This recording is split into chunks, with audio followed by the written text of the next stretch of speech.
On Friday, Joe Biden marks an important milestone. He'll have been President of the United States for 100 days. On each of those days, an email from a different religious scholar has been dropping into his inbox, and those of the Vice President Kamala Harris and members of Congress. This is part of the letter the President received yesterday. Dear President Biden, Vice President Harris, and members of the 117th Congress, it is time to declare anti-Blackness a national emergency. The interminable, lethal police attacks on Black bodies manifestly reveal the state of the emergency. What we are witnessing across the United States on a seemingly daily basis is about more than white privilege. It is about more than whether or not certain persons or police are racist or anti-racist for that matter.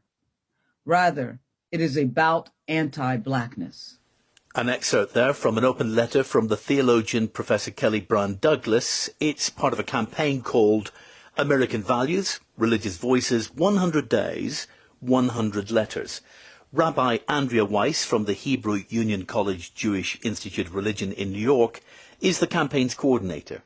The American Values, Religious Voices started as a far-fetched idea that came to me in the days following the 2016 election. And in American politics, we often talk about the first 100 days of a new administration.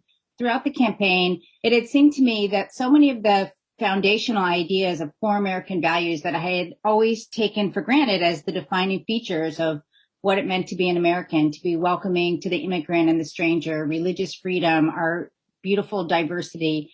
A lot of that was all of a sudden called into question, if not even rejected.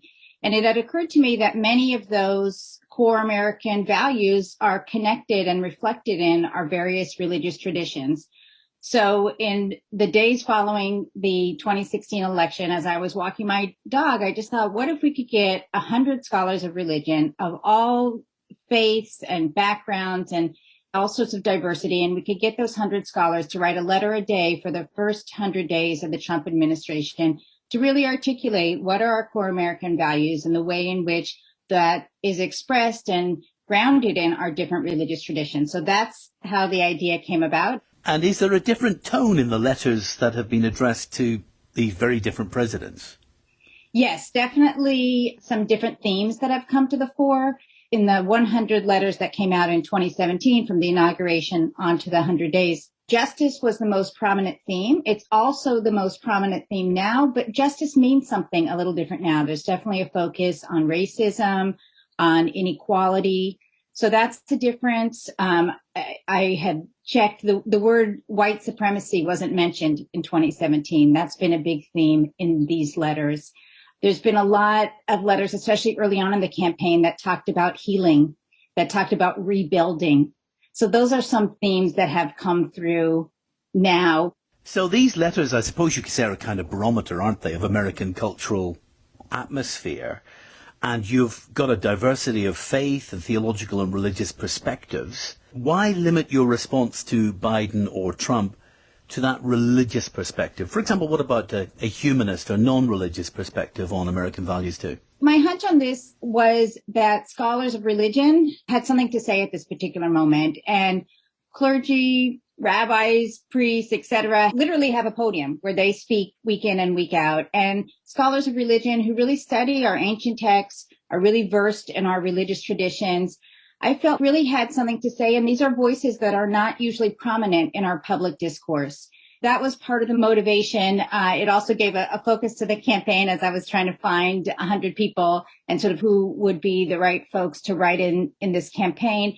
People who study and teach our religious texts and traditions. And I thought that they had the knowledge and the background and to take their scholarly expertise and to use that to reflect on the most urgent issues of our day. Can I ask, Rabbi, how do you think Joe Biden's administration has performed in its first 100 days? Well, I think it's definitely made an effort to do good and to try to actualize the policies that they talked about. to try to transform the rhetoric of the campaign into concrete actions. And I think we'll see in the months ahead whether or not there's a broad enough consensus to actually bring those policies to life and actually in a way that will make a difference for people. Rabbi Andrea Weiss.